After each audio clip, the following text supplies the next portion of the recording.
One of the highest rated upcoming Kickstarter games we've ever scored. 9 out of 10. It is tentatively excellent.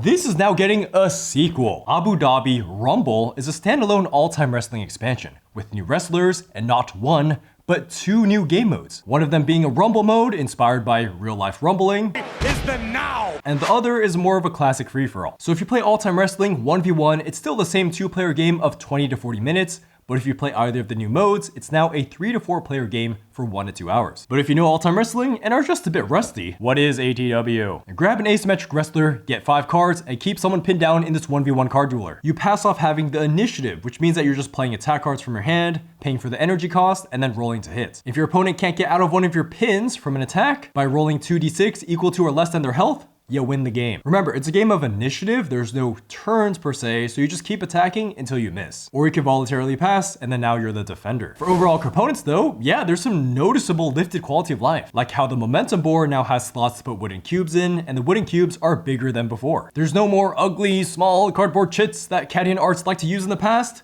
Just use a cube now. Better. Player aids are now for every game mode, which are useful. Also, the insert is well crafted with a slot for everything to fit in nicely. And before we get into the wrestler descriptions, the art for them is all pretty darn sick, with plenty of new poses for attacks too. And thank goodness we have this awesome wrestler breakdown in the rulebook. Hooray for strategy for beginners. Now let's go from easy to hard complexity. You got Junkyard Dog, who just has that dog in him to constantly headbutt. No, like his deck is literally 7 headbutts. That's almost half his deck. Why headbutt so much? Because every time he lands one, you get a token on this card. And you can spend 2 to 5 tokens to pin after any attack. If you run out of headbutts, you can use his Dance to gain 1 from your discard pile. Or Nick Aldis, who looks like he's having a fun moment for sure. He introduces a deck of cards to do combat. You're no longer rolling dice for him. Every time you attack, you flip over a card from a 12-card deck, which has pairs of each number 1 through 6. So you can really start anticipating your probabilities the deeper you get into a match. Plus, this ability even works when getting out of a pin, because you take the small k number when trying to get out. So this guy has incredible kick-out potential twice a game. Now we're ramping up the complexity with Sergeant Slaughter, who is all about rampage, like the mechanic, where you can play cards together as one attack if they have the symbol on the bottom,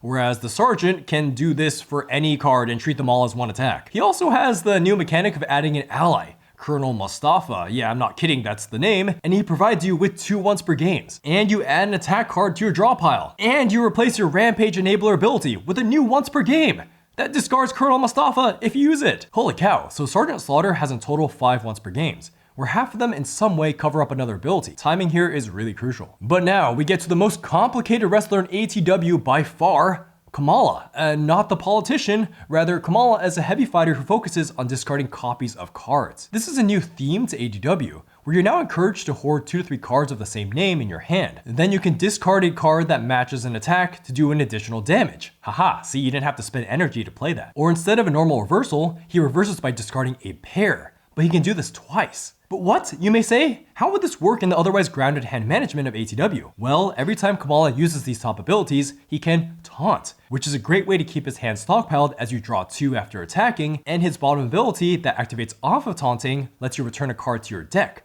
so your deck doesn't empty too fast. Kamala really changes how you look at cards in your hand, like blocking and then normally discarding 2 to prevent an opponent's attack requires more thinking. You don't want to lose too many multiples, right? We didn't cover Gilgamesh, who has very particular momentum timing, and Ohms, who certainly isn't as asymmetric as others we just mentioned, but trust me, he does bring his own flavor to the game, just like all the wrestlers. Also, there's alternate cards for some wrestlers' abilities, which we didn't test since there's already so much to try out here, but the fact you can cover up whatever ability you want does add for some more cool theory crafting.